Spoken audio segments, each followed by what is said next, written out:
Well, here I am finally cleaning the closet that I keep saying I'm gonna clean and not cleaning.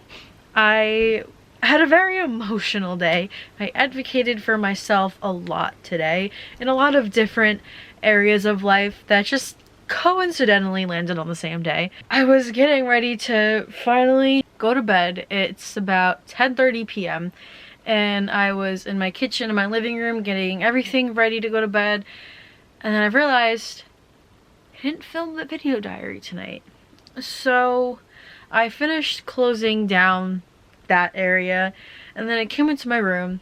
I turned my light on, got up the tripod ready by my bed where I've been filming the video diaries, and was literally just sitting on my bed dissociating and in my head thinking about everything that happened today, all my feelings, all my emotions. What do I want to say? I don't know what to say. I'm just all over the place. And so I was thinking about how I should really clean this closet and just chat and talk about everything. So I have some bullet notes. I'm gonna put my bullet notes up here where they usually are. Otherwise, I just blank out half the time. I need bullet notes. So as I mentioned in past videos, I am not taking my psych meds anymore. And it's something I have spoken to my psychiatrist about. And I do have borderline personality disorder, and I have in the past struggled with addiction and overcame a lot of it by myself. And I, for a time, was very in denial about having BPD and what it meant and everything. But over time, I learned to not just accept the fact that I have it, but learn that it's not actually a bad thing the way that I feel like it was made out to me.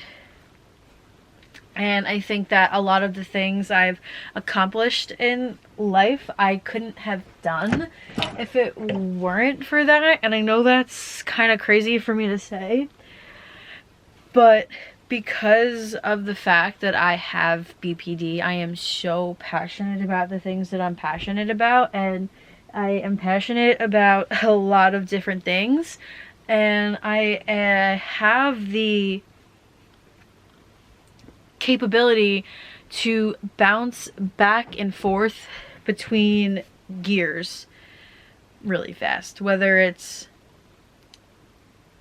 intentionally, not just, you know, random mood swings. I can get in the zone and go for it. Surprise, surprise, my camera died, so I believe I was talking about stopping my meds and everything.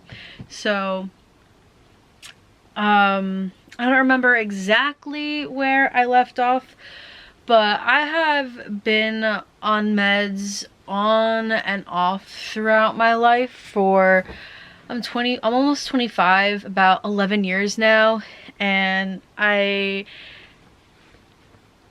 had the diagnosis of BPD when I was 14. And at the time, you know, I was super angry about it because of like the way it was presented, and I was like, you can't diagnose me with that, I'm not 18, like I was losing it.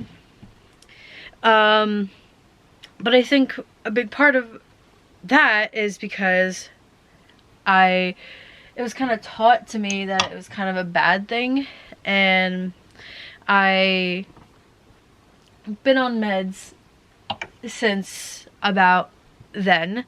I have a facial twitch. If you guys ever like notice my making like faces, the first medication I ever took was Zoloft, and this many years later I have a permanent facial twitch from it, and I'm trying to, you know, not, but it's a process of realizing when I'm doing it, what makes me do it, and like force myself to kind of be still. And I notice myself when I'm editing these videos doing it when I'm feeling certain ways. So that's like another reason why I really like the fact that I'm doing this, because then when I'm editing I can be like, okay, don't move your face. But anyways, so I've been on meds on and off for many years, and I remember the first time I was ever hospitalized in psych ward. I was like 14 or 15. I was very depressed, and I had like suicidal ideations at the time, and I didn't want to be on meds because at the time, you know, as a kid, I just felt like it was a bad thing. It made me feel like there was something wrong with me, which isn't true, but that I'm just being honest and explaining how I felt at that time. And I was like, I don't need meds, I don't want to be on meds. And I said to the physician or the doctor or whoever it was, and I said, I don't want to feel like a doll that has to be fixed. I don't want to feel like some sort of like I'm a broken toy. Like, why can't I just be who I am? I'm not saying I don't need help, you know, but why do I need to take something for that? Why do I have to feel like I'm being fixed? So what this doctor or nurse or whoever was said back to me, she said, well, do you want to be the toy from Dollar Tree that no one wants, or do you want to be the $100 toy from Target that everyone wants? And that's a really bad you know, reference and thing to say to a child who wants to unalive themselves. And I was like, well, money shouldn't make me more valuable, but like, I like Target. I guess I'd want to be the Target toy, but like, what's wrong with the Dollar Tree toy? You know what I'm saying? Like, what makes the Dollar Tree toy any less valuable? Which, again, like, this was a bad example of things to say, but this is just what was said to me and how I processed it at the time. So my whole life since then, I kind of felt like I, you know, there was a problem with the way that I was, and that I needed something else besides just being me. And I had been on and off my meds throughout the years, and I also drank very heavily on meds that I shouldn't have been drinking on. And I sobered up on my own. I stopped vaping on my own. For the brief amount of time where I smoked cigarettes, I've probably smoked about 100 cigarettes in my life, but in the short amount of time that happened, and it took me like a while to go through a pack, but still, I stopped that on my own. And I've done a lot of work on my mental health on my own. And now that I am in college again, and I am in school because I want my end goal to be, I want to be a psychiatrist, but I also want a PhD in neuroscience because I don't want, I don't think the way, at least the way, what am I trying to say? Like, I want to be able to study the brain and why it does what it does, and especially in terms with trauma, addiction, and personality disorders and dementia. But I also want to be able to treat it too from the knowledge and standpoint of studying the human behavior and why people do what they do, because I know, like, people, people always use talk about people with mental illnesses and taking medication, and I think medication is a great thing to exist. There was a time in my life where in the beginning I didn't want to be on meds. There was a time where I was thankful for meds and definitely feel like I needed to be on them, but now that I'm in just like a better headspace, I don't feel that way anymore. And a lot of people say, like, well, you know, if you were diabetic, you take insulin, right? If you had this physical health condition, you'd take medicine, right? So take meds for your brain chemicals being, you know, and yeah, but no one is born with mental illness. People don't come out of the womb depressed and want to unalive themselves. You know, yeah, it can run in the family and be generational and stuff, but if you grow up in a family with emotionally unavailable parents who don't want to take accountability for their own actions, so instead of them taking accountability for their own actions, they'd be like, well, you're just mentally ill, so you need meds. You're the problem. I'm fine, but you've got problems. Or not just that, but when the child just grows up in a not mentally stable environment, how, you know, it's likely for them to pick up the actions that they're surrounded by. That's just the way life works. I lived the way that I lived for a really long time and look up to people in my family because I thought that they were right because they were my family.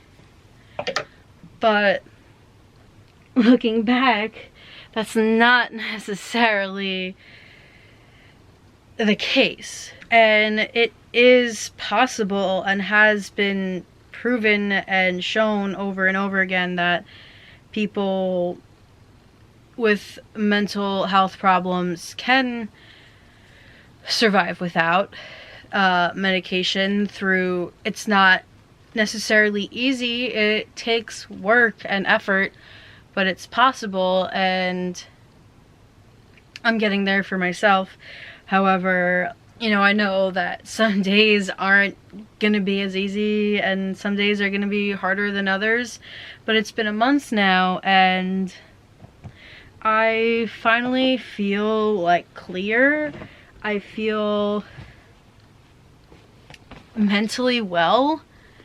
And I'm aware of myself and my actions and my patterns, and I know that it's an option if I so need or want it again in the future. It's a conversation, like I said, I did speak with my psychiatrist about it because I am big on advocating for yourself and your needs, and I advocated for myself a lot today. I think I said that earlier in the video before my camera died.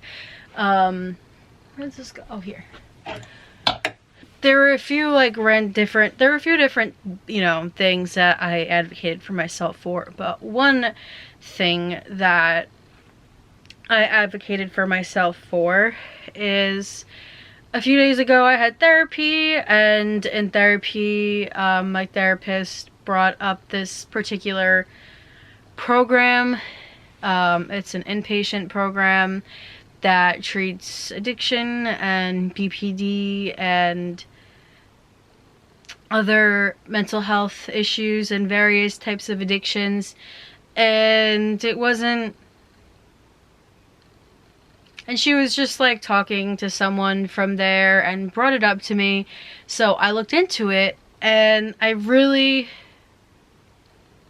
liked the idea of it because I feel like I could use a little bit of extra assistance from people who know what they're doing, and not surrounded in a place and family and people where I aren't taking care of themselves and aren't putting in the work themselves, and where I'm so happy with myself and where I am mentally, but I'm doing a lot of the work on my own.